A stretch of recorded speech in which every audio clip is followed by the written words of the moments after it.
Je culpabilise de le quitter ou de la quitter. Beaucoup de femmes et d'hommes de grande valeur, et qui ont souvent d'ailleurs une vraie réussite professionnelle, manquent de confiance en eux et de confiance dans leur capacité à séduire et garder un homme ou une femme qui leur plaît. Cette fragilité de confiance, elle est repérée très facilement par les pervers narcissiques manipulateurs qui en jouent. Ainsi, ils apparaissent souvent comme des sauveurs, des princes charmants ou des femmes merveilleuses et exceptionnelles. Vous vous épanouissez comme une fleur, comme un arbre à leur soleil. Puis arrive une période où de sauveur, cet homme ou cette femme change de rôle et devient bourreau. Et vous, à votre tour, victime de comportements de violence physique ou violence psychologique, vous allez essayer de sauver cet homme ou cette femme et vous épuiser énergétiquement. Et là, on est en plein dans le triangle de Karpman. Ainsi, après cette période idyllique où vous vous sentiez vraiment soutenu, comprise, compris, aimé, tout d'un coup, cet homme, cette femme qui était merveilleuse, merveilleux, va vous trouver beaucoup de défauts, beaucoup de comportements déplaisants. Et progressivement, vous allez avoir l'impression que votre valeur rapetisse et fond comme la neige au soleil. Et de sauveur, cet homme ou cette femme va se comporter en bourreau. Au début, vous allez commencer par douter justement à la fois de votre comportement et même de votre raison. Une personne toxique ne va pas hésiter en effet à porter des jugements de valeur sur votre capacité à bien raisonner, à comprendre les choses, sur votre perception de la réalité. Tu vas pas bien ma pauvre fille? Qu'est-ce qui tourne pas rond chez toi? Vraiment, t'es nul. T'es un type qui manque de charisme. T'es pas à la hauteur.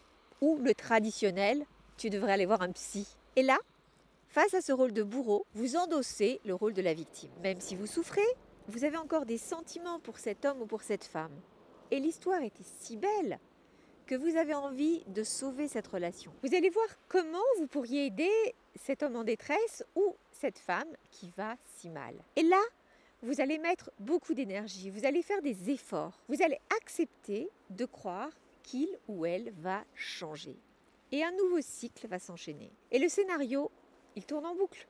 Et pendant ce temps, le temps passe. À un moment donné, dans un éclair de lucidité, vous allez vous dire que vraiment, là, c'est complètement, définitivement terminé. Vous comprenez que la situation ne pourra pas s'améliorer. Vous savez que vous avez tout tenté. Et maintenant, vous êtes justement vraiment tenté pour croire que vous avez droit au bonheur, que vous ne méritez pas d'être traité ainsi. Et vous avez envie d'avoir une vraie relation et de construire votre belle histoire. Si vous avez des enfants, vous avez également envie qu'ils ne grandissent pas dans un environnement toxique où leurs parents ont une relation qui est faite de tensions, de disputes, de reproches, de rancœurs et dans le pire des cas, de violences physiques. Et là vient la dernière étape. Une fois que l'homme ou la femme, dans une perversion narcissique, va comprendre que vous avez vraiment pris votre décision, que vous avez enclenché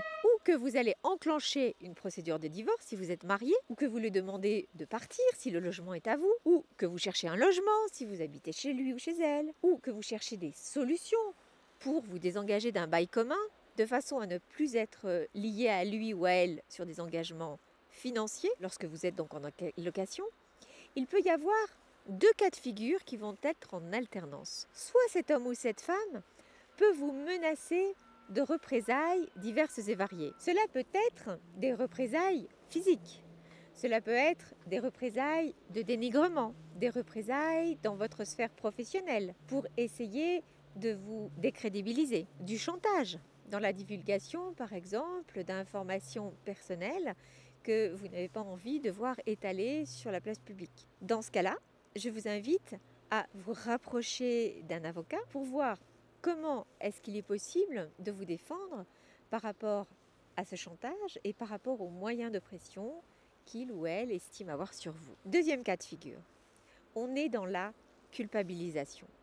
La personne que vous voulez quitter va vous donner le spectacle permanent de son malheur, de sa tristesse d'être quitté. Vous allez être bombardé de messages divers et variés, de rappels des merveilleux souvenirs que vous avez partagés en commun, des photos qui sont liées justement à ces moments très particulier pour vous toucher, pour vous donner de la nostalgie. Cet homme ou cette femme dans la manipulation perverse narcissique peut ainsi jouer sur cette culpabilisation pour vous amener à ne pas défendre vos intérêts financiers. C'est-à-dire qu'il ou elle va essayer de profiter de la situation pour vous amener à renoncer à certains de vos droits comme une compensation, soit pour lui ou pour elle, soit en prétexte si vous avez des enfants en commun. La chose fondamentale que j'ai envie de vous dire, c'est que vous avez le droit de stopper une relation dans laquelle vous n'êtes pas heureuse ou vous n'êtes pas heureux. Vous n'êtes pas là pour être le faire-valoir ou le punching ball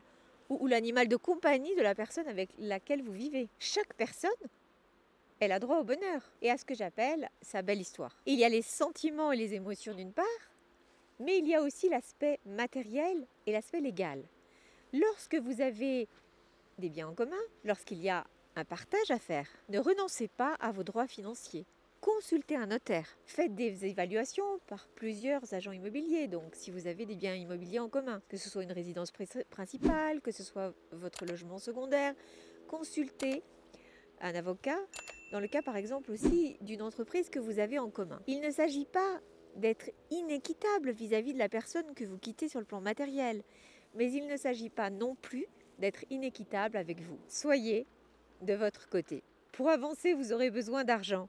Et vous aurez besoin de l'argent auquel vous avez droit, que ce soit pour vous ou que ce soit pour vos enfants, pour élever vos enfants si vous en avez. Se défendre, ce n'est pas attaquer l'autre. Soyez donc de votre côté, je le répète. Soutenez-vous et aidez ainsi votre avocat à vous soutenir. Vous avez toutes mes coordonnées en bas de la vidéo et les liens des différentes formations qui pourraient vous aider dans cette situation. Prenez bien soin de vous. Je vous embrasse et je vous dis à bientôt pour une prochaine vidéo.